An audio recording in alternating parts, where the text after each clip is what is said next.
aliyopewa na Mungu, waonyeshe watumwa wake mambo ambayo kwamba hayana budi kuwako upesi, naye akatuma kwa mkono wa malaika akamuonesha mtumwa wake Yohana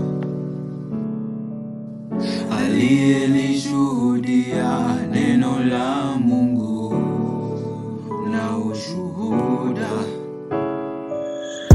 wa Yesu Kristo, yani mambo yote aliyoyaona.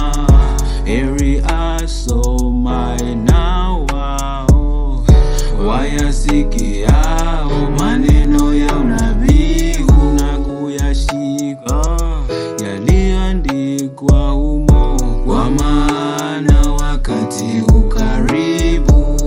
Yohana kwa yale makanisa 7 yaliyoko Asia, neema na iwe kwenu na amani zitokazo kwake yeye aliyeko na aliyekuwako na atakaye kuja, na zitokazo